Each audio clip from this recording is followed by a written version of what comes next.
시청자 여러분 안녕하십니까? 헬로티비 뉴스입니다. 먼저 오늘의 주요 뉴스부터 보고 오시죠.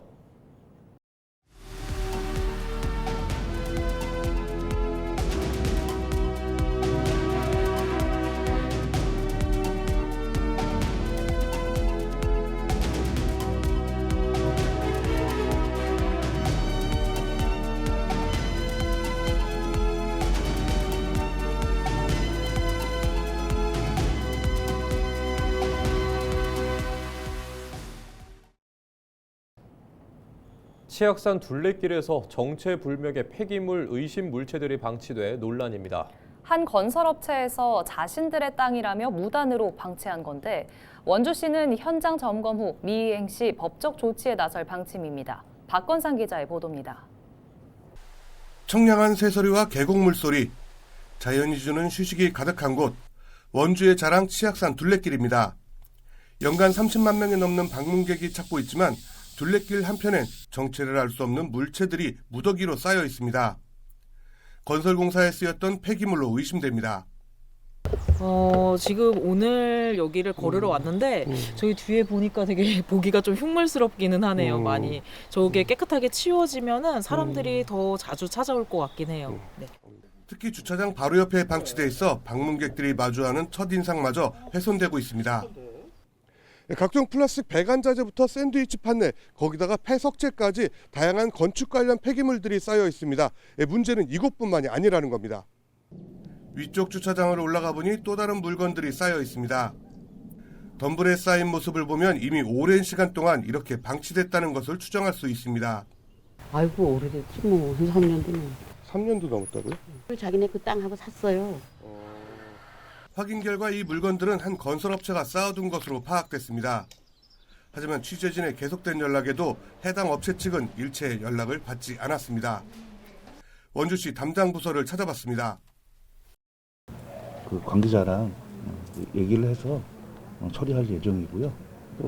그리고 이 임야의 그 건설자를 적시한 거에 대해서는 어떤 위반 사항이 있는지 그것에 대해서는 관련 부서랑 협의해서 추가적인 조치 사항이 있으면. 답답해서 직접 알아봤습니다. 우선 임야를 담당하는 부서에 문의한 결과 해당 부지에 임시 사용 허가를 받았다면 문제가 되지 않는다는 답변입니다. 임시 사용 허가를 받았는지 확인해봤습니다. 해당 지역에 대한 허가가 나간 기록이 없습니다. 결국 건축자재든 폐기물이든 허가 없이 쌓여 있다면 불법입니다. 원주시는 현장 점검 이후 계도 기간을 거쳐 미이행 시 법적 조치에 나선다는 계획입니다. 자연을 만끽하기 위한 치악산 둘레길이 행정의 공백과 기업의 무책임으로 몸살을 앓고 있습니다. 헬로티비 뉴스 박건상입니다. 강릉 AI 데이터 센터 구축 사업이 기공식을 열고 본격 추진에 들어갔습니다. 대규모 투자로 지역 경제에 대한 기대가 커지고 있지만 수요 유치 등 핵심 변수도 남아 있는데요. 전국적으로 데이터 센터 유치 경쟁이 치열해지는 가운데 사업 성패에 관심이 쏠리고 있습니다. 보도에 최성식 기자입니다. 동해안 지역 첫 AI 데이터 센터 구축 사업이 강릉에서 첫 삽을 떴습니다. 강릉시가 특화단지 조성 계획을 발표한 지 일주일 만입니다.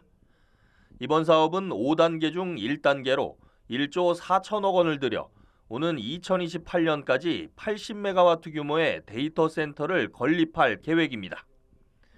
이후 강릉시 옥계면과 강동면 일대로 시설을 확장해 최종적으로는 1기가와트 규모로 확대한다는 구상입니다. 사업자 측은 건축비와 IT 설비 등을 포함하면 총 투자 규모가 60조 원이 넘는 초대형 프로젝트가 될 것으로 보고 있습니다. 인공지능 산업 기반을 뒷받침할 핵심 인프라로 평가되면서 지역 경제에 미칠 파급 효과에 대한 기대감도 높습니다. 여러 유관 기업이 많이 와서 우리 지역에 좀 더 많은 일자리, 또 지방 세수에 도움이 돼서 우리가 지방 자립이 좀 더 한 단계 업그레이드 된다면 그것도 우리가 바라는 큰 이익이 아니겠는가 이렇게 생각해서. 사업자 측은 이달 중 한전과 전기 사용 계약을 체결한 뒤 상반기 내 자본 조달을 마치고 본공사에 착수할 계획입니다. 사업 성패를 좌우할 핵심은 실제 데이터 센터를 사용할 해외 수요 기업의 유치입니다. 여기에 대규모 전력 확보와 토지 확장, 적기 준공 가능 여부도 중요한 변수로 꼽힙니다. 이번 기공식에는 금융권과 대기업, 해외 투자자 등이 참석하면서 초대형 투자 사업에 대한 우려를 일부 덜었다는 평가도 나옵니다. 다만 시행사는 구체적인 투자 유치 상황과 관련한 인터뷰에 응하지 않았습니다. 지속적으로 협의 과정을 거친 결과 강릉이 해외 기업들이 요구하는 수준에 부합하는 최적의 환경을 가지고 있다는 결론에 도달했고, 이에 따라 26년 상반기 해외 기업들의 현장 실사를 진행할 예정입니다. 해외 유저들과 업무 협의 사항 및 세부적인 대상 업체 등에 대한 정보들은 저희가 비밀 유지 계약을 체결한 상태라서 최근 삼성 SDS는 경상북도 구미시와 60메가와트 규모 AI 데이터 센터 건립 협약을 체결했습니다. 또 충남 천안 등지에서도 대형 데이터 센터 투자 유치가 잇따르고 있습니다. AI 데이터 센터 구축 경쟁이 치열해지는 가운데 강릉 프로젝트가 실제 투자와 운영으로 이어질 수 있을지 주목됩니다. 헬로티비 뉴스 최성식입니다. 오는 6월 지방선거에 나설 군수와 군의원 예비후보 등록이 지난 22일부터 시작됐습니다. 현직 군수가 도대 최초 징검다리 4선에 도전하는 정선군수 선거는 시작부터 열기가 뜨거운데요. 여야와 무소속 후보까지 5명이 거론되면서 인구 3만 5천 명 규모 지역에서 과열 우려도 나오고 있습니다. 이다혜 기자입니다. 예비후보 등록이 시작되면서 정선군수 선거가 본격적인 경쟁 국면에 접어들었습니다. 현직인 더불어민주당 최승준 정선군수는 징검다리 4선에 도전합니다. 후보 적합도 조사와 면접 등 당내 경선 절차에 따르는 한편 지난 임기 동안 추진해온 핵심 과제 완수 의지를 강조하고 있습니다. 특히 보편 복지 확대와 가리왕산 국가정원 조성, 수도권 교통망 확충을 위해 정부 여당과 보조를 맞추겠다는 구상입니다. 의료라든지 교육이라든지 또 주거 환경이라든지 이런 부분 정선 군민이 생활하고 살아가는데 불편함 없이 기본적인 삶을 영위하도록 우리 중앙정부와 지방정부가 함께 완성해. 국민의힘에서는 2명의 예비후보가 먼저 등록하고 선거운동에 돌입했습니다. 최종태 예비후보는 강원도 농업기술원장 출신 농업 전문가임을 강조하며 지역 농업 환경 개선을 내세웠습니다. 오랜 행정 경험을 바탕으로 지역 경쟁력을 강화하겠다는 구상입니다. 정선은 국회의원면이 거의 모두 농업군이라고 봐도 됩니다. 그래서 저는 원래 농업 정책을 중앙에서 담당해 왔거든요. 우리 농업인들을 위해서 제가 모든 정책을 펼 수 있으니까 우리 농업인들은 저에게 많은 지지를 해줄 것을 저는 알고 있습니다. 최철규 예비후보는 강원랜드 대표이사 직무대행 경험을 강점으로 행정과 지역경제 활성화를 강조합니다. 대통령 비서실 국민통합비서관 경력 등 소통 능력을 내세우며 공정한 기회가 열린 정선을 만들겠다고 밝혔습니다. 저는 이제 행정 경험이 풍부하고요. 또 강원랜드 CEO로서 또 경제도 잘 아는 후보이기 때문에 낙후된 정선을 제대로 발전시킬 수 있는 그런 어떤 기대감이 정선 국민들에게 많은 것 같습니다. 그리고 더불어민주당에서는 장덕수 전 강원도의원이 당내 경선을 염두에 두고 물밑 행보를 이어가고 있습니다. 기초 광역의원 경험과 사업가 경력을 바탕으로 군정 운영 능력을 강조하고 있습니다. 경제활동하고 있는 우리 세대는 많은 좀 소외감을 갖고 지금 힘든 어떤 경제활동을 하고 있어서 이런 어떤 그런 문제점을 타파해서 우리가 정선에서 앞으로 차기 세대도 정선에서 살아갈 수 있는 그런 기회를 만들고자. 여기에 전형기 정선군 의회 의장도 무소속 출마 의지를 굳힌 상태입니다. 정당 후보가 확정되면 본선 레이스에 합류하겠다는 계획입니다. 인구 3만 5천 명의 작은 지역에서 후보가 5명에 이르면서 선거 과열과 지역 분열 가능성도 제기됩니다. 도내 최초 징검다리 4선이 탄생할지 새로운 인물이 판을 흔들지 관심이 쏠리는 가운데 정당별 공천 결과가 확정되면 선거 열기는 더욱 고조될 전망입니다. 헬로티비 뉴스 이다혜입니다. 인구 감소와 고령화의 영향으로 전국적으로 빈집이 늘고 있습니다. 고령 인구가 많은 농어촌 지역의 경우 그 속도가 더욱 빠른데요. 강원특별자치도는 2030년까지 빈집 10곳 중 4곳을 정비하기로 했습니다. 정승환 기자가 보도합니다. 주택단지 한복판에 있는 허름한 기와집.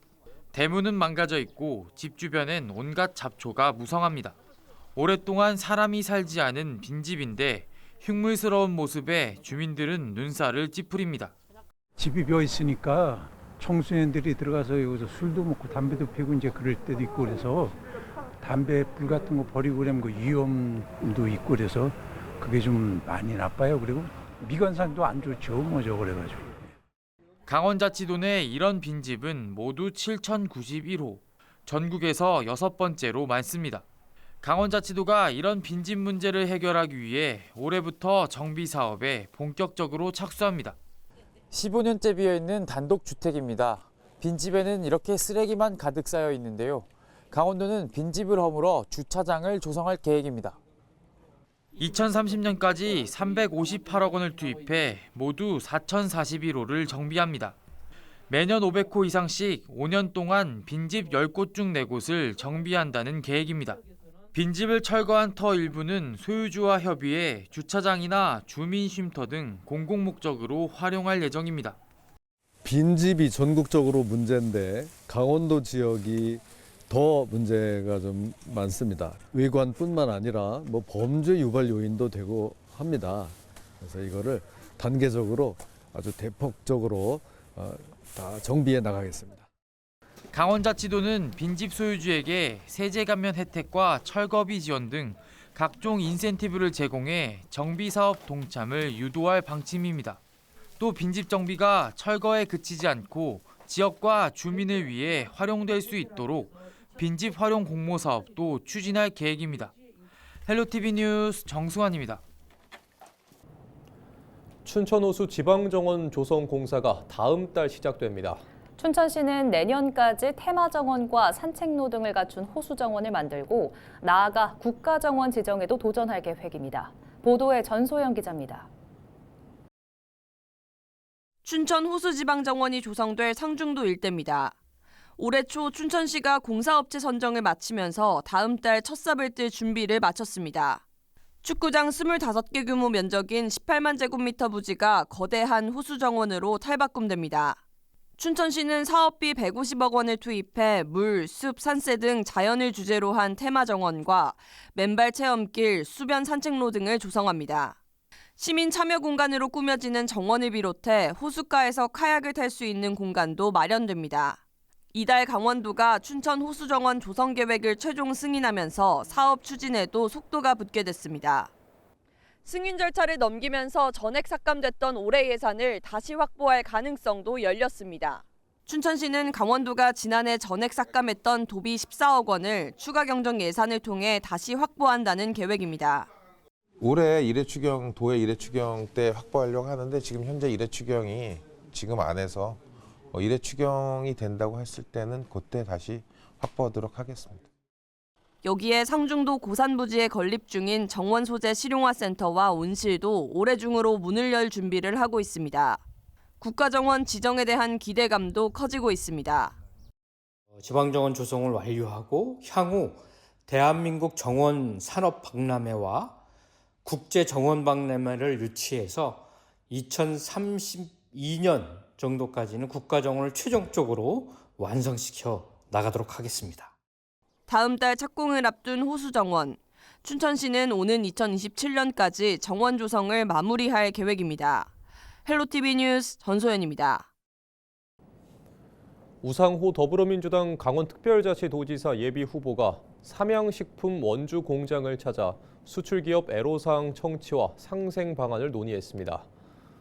우상호 예비후보는 이 자리에서 식품기업인 삼양식품과 도내 농업 상생 방안을 찾아볼 수 있길 바란다고 당부했습니다. 또 기존 도내 기업들의 애로사항을 청취하고 해결 방안을 함께 모색해 나가자고 당부했습니다. 대표적인 식품 가공 산업들이 좀 더 큰 수출 비중을 갖도록 지원함과 동시에 강원도의 농업과 연계해서 좀 같이 상생할 수 있는 그런 협력 방안도 좀 모색해 볼 필요가 있겠다 이렇게 생각하고요. 그래서 가능하면 강원도에서 생산된 농산물을 가공해서 삼양식품 같은 식품 가공 산업의 원료로 제공하고. 이와 함께 도내 수출 기업들과 협의체를 만들어 원활한 판로 확보 등을 위한 지역 체계를 만들어 가겠다고 약속했습니다. 강원도 최장수 기업인 강원여객 창립 105주년 기념식이 27일 강릉 시마크 호텔에서 열렸습니다. 1921년 창립된 강원여객은 강원도 내에서 100년 넘는 역사를 가진 유일한 기업으로 지역 대중교통 발전의 한 축을 담당해 왔습니다. 이날 기념식에는 김현성 대표를 비롯해 박진호 동국사회복지재단 이사장, 박덕영 강원대 강릉 캠퍼스 총장 등 각계 인사들이 참석해 창립 105주년을 축하했습니다. 행사에서는 회사 발전과 안전 운행에 기여한 임직원들에 대한 포상이 이뤄졌습니다. 우리의 목표는 강원을 넘어 대한민국이 인정하는 가장 신뢰받는 1등 여객 운송 기업이 되는 것입니다.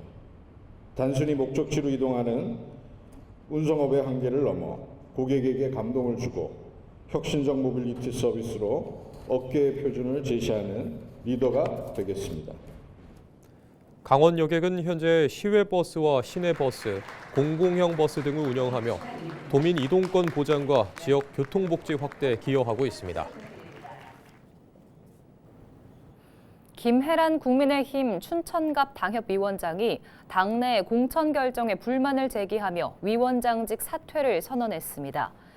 김 위원장은 27일 오전 자신의 SNS를 통해 지방선거에서 당협위원장으로서의 제 역할은 더 이상 없음을 깨닫는다며 당협위원장이라는 중책을 내려놓고 한 사람의 당원으로서 역할과 본분을 다하겠다고 밝혔습니다. 그는 지난 26일 발표된 국민의힘 강원도당 공천관리위의 공천 결과에 대해 공천 부적합 행위자인 한 예비 후보에 대한 공천 배제 의견을 냈지만 경선 기회가 주어졌다며 이 과정에서 자신과 어떤 협의도 없었다고 이의를 제기했습니다. 강원특별자치도는 도내 전 시군에서 의료, 요양, 돌봄 통합지원 서비스가 전면 시행된다고 밝혔습니다. 통합돌봄은 노쇠, 장애 등으로 일상생활에 어려움을 겪는 사람이 살던 곳에서 건강하고 행복한 생활을 영위할 수 있도록 의료, 요양, 돌봄 서비스를 통합 연계 제공하는 지역사회 중심 돌봄 체계입니다. 기존에는 의료, 요양, 복지 서비스가 분절적으로 제공돼 왔지만 이제는 한 번의 신청으로 필요한 서비스를 통합 지원받을 수 있게 됩니다. 원주시가 중동 전쟁의 장기화로 관내 수출 기업에 대한 지원 대책을 추진합니다.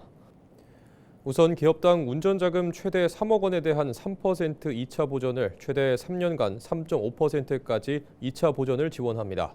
또 원주시 수출 바우처 사업을 통해 국제 운송 물류비 지원 비율을 기존 30%에서 50%로 상향합니다. 춘천시 청년 네트워크가 첫 정기회의를 열고 본격적인 활동에 들어갔습니다. 청년 네트워크 위원 30명은 26일 시청에서 1차 정기회의를 열고 연간 활동 방향과 계획을 논의했습니다. 청년들은 문화, 일자리, 복지 등 3개 분과로 나뉘어 정책 아이디어를 내는 등 청년 정책 활동을 이어갑니다. 춘천시가 에너지 수급 불안정에 대응해 대중교통 이용 캠페인을 실시했습니다. 캠페인에는 춘천시와 경찰 등 유관기관 관계자가 참여해 시민들을 대상으로 대중교통 이용을 독려했습니다. 또 춘천시는 자원안보 위기경보 해제 시까지 시 본청과 소속기관 등을 대상으로 공공부문 차량 오보제를 시행합니다.